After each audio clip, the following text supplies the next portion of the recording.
Nick. Thanks, all right. So I just want to say that the civil rights community has made it very clear that they do not support the use of tasers. I think the ACLU being present here illustrates that fact. And they did produce a report, and I quote from it, "Interactions with these high-risk groups, namely those in mental crisis, accounted for the substantial part of the police work in San Francisco. By SFPD's own count, over a 3-month period last year, SFPD responded to 843 separate incidents involving 638 individuals suffering mental health issues. San Francisco's emergency dispatch center receives more than 10,000 mental health calls for service per year, about 30 mental health calls per day.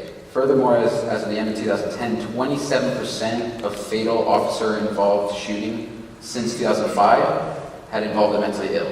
The link between elevated risk of taser injury and these high-risk populations is virtually undisputed.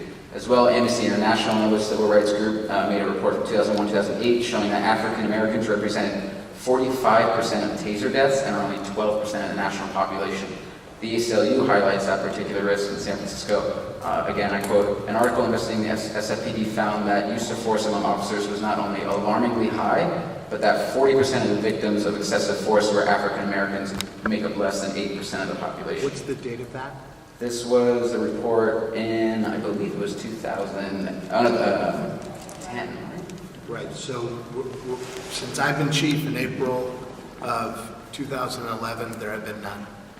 Of what, excessive force? No, there have been no officer-involved shootings involving mental health people in crisis that have only been a danger to themselves. Okay, great. My second point, just real quickly, on a national scale, the Assistant Attorney General for the Civil Rights Division, Thomas E. Perez, gave a press conference regarding the review of the City of Portland's police department and their use of tasers against the mentally ill. And I quote from one of the most potent parts of his presentation.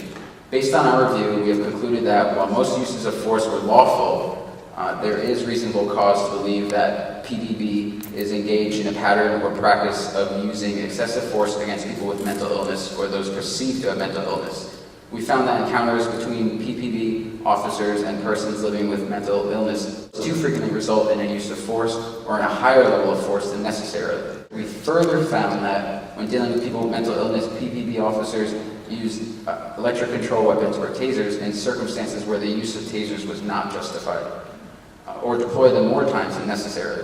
Finally, in situations where PPB officers arrest people with mental illness for low-level offenses, we found that there is a pattern or practice of using more force than necessary in these circumstances," end quote. So I just want to point out that SFPD gets 10,000 calls a year for people who suffer from mental health issues, and it's shown that the disproportionate use of force is against the black community, at least it was illustrated in that, or people of color. And I just want to point out that I know you say it's a lawful but awful consequence, like when they use a gun on police prolonged. But I think even though they said that most uses of taser use were lawful, it seems that in coupling that with the disproportionate use against minorities, as well as the disproportionate use against people with mental illness, that it leads to an alarming situation that could be avoided by simply not having tasers. Thank you.